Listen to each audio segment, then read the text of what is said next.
ഉത്രാടം തിരുനാൾ മാർത്താണ്ഡവർമ്മ നാട് നീങ്ങി. 91 വയസ്സായിരുന്നു.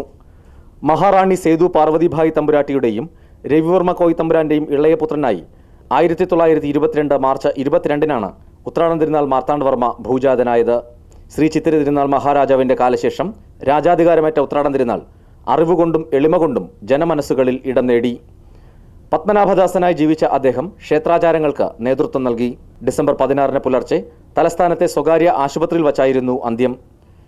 കിഴക്കേക്കോട്ടയിലെ ലെവി ഹാളിൽ പൊതുദർശനത്തിന് വെച്ച മഹാരാജാവിന്റെ ഭൗതിക ശരീരത്തിൽ സമൂഹത്തിന്റെ നാനാതുറകളിൽ നിന്നുള്ളവർ അന്തിമോപചാരം അർപ്പിച്ചു. മുഖ്യമന്ത്രി, കേന്ദ്ര സംസ്ഥാന മന്ത്രിമാർ, സാമാജികർ, രാഷ്ട്രീയ, സാമൂഹിക, സാംസ്കാരിക നേതാക്കൾ തുടങ്ങി നാടിന്റെ നാനാതുറകളിലുള്ളവർ ആദരാഞ്ജലികൾ അർപ്പിക്കാൻ എത്തിയിരുന്നു.